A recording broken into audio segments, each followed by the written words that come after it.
zgjedh ndoshta njërin krah për Ashoban ose Iranin? Tani Turkia këtu edhe I miri nuk bëhet, edhe I keqja nuk bëhet, një strategji sepse po I balanson. Vërtet, Turkia është aleati I NATO-s, është antari I NATO-s, vetëm edhe nuk do ta prishë edhe atë miksin me Iranin, sepse afërsisht 3 miliard euro zyrtarisht një ekonomika, këto janë vetëm ekonomi që janë firmosur, originale, edhe pa zyrtarisht, ky është një ekonomika, edhe ajo nuk dihet, vetëm me Iranin, derisa të filloj kjo bashkimi, ose kjo lufta, po të mos dale, edhe sistemi ose regjimi po të mos ndryshohet, Turkia do të ketë një avantazh. Sepse atje të gjithë populli I Iran, atje to jetojnë, Turkia nuk të ketë një rrezik për emigrim, më rrezik e madhe për Turqinë, kjo është për këtë moment. E qartë. Ndërkaq zoti Bora, nëse tensionet përshkallëzohen, baza ushtarake amerikane në Turqi dhe bashkëpunimi brenda NATO-s marrin një rëndësi tjetër të veçantë. Sa e gatshme është në këtë moment Turqia të mbështesë realisht një operacion amerikan kundër Iranit?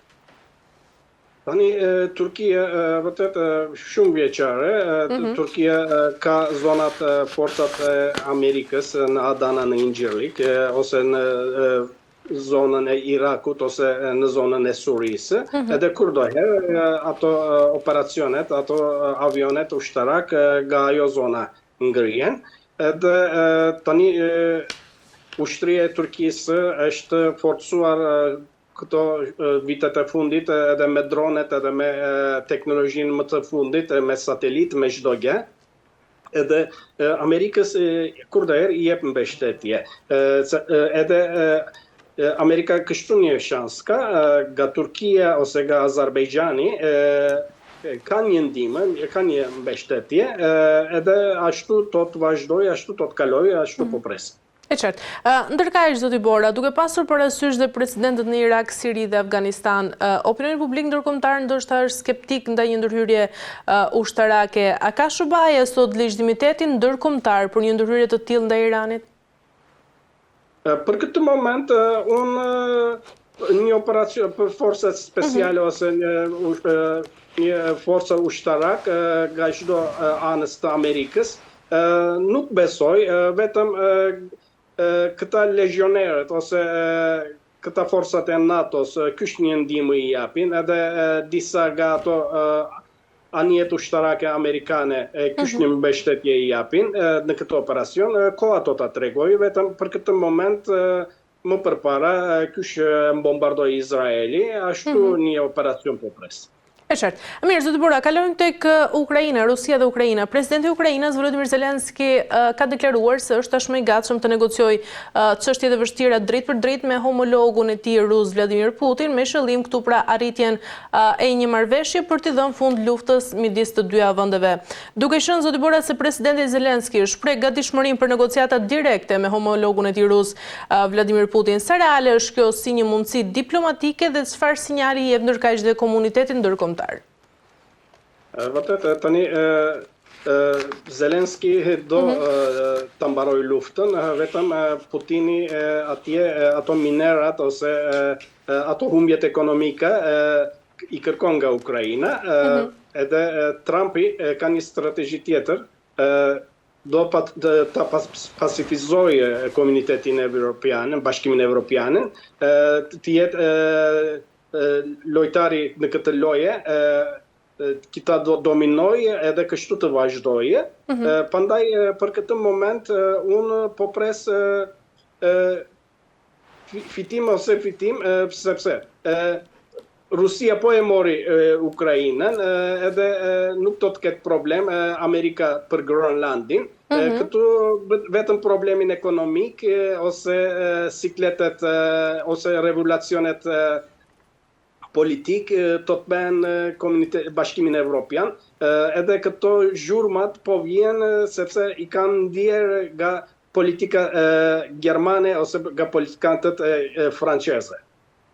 Qartë. Zoti Bora, nga ana tjetër, në kushtet kur Rusia kërkon këtu lëshime territoriale përpara se të vendoset armëpushimi, sa hapësirë reale ka Ukraina për kompromis pa cënuar kështu sovranitetin e saj?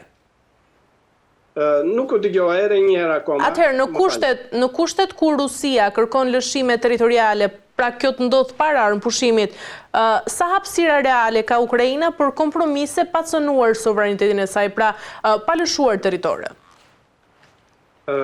Këtu për Ukrainën pas kësaj në tavolinë të tulen edhe kjo të delegohet edhe me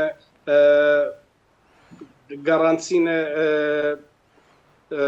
Trumpit ose garancinë komunitetit evropian, edhe këtu të jetë organizatori i lojës një antar tjetër, Turkia, sepse disa herë këto takimet u bën në Stamboll, edhe në Stamboll morën shumë kalim. Mendoj po të jetë garantori ose organizatori Turkia, edhe Amerika, edhe komuniteti evropian më mirë të ndjehet, sepse në në Tyrezën karshi është Putini, edhe Putini është njeri shumë i strategjik edhe politik strategji shumë kontrollon të fuqishëm.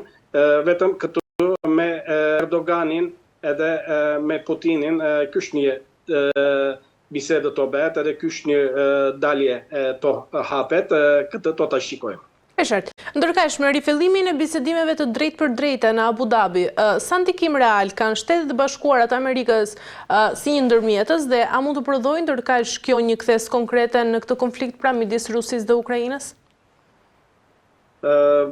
Vërtet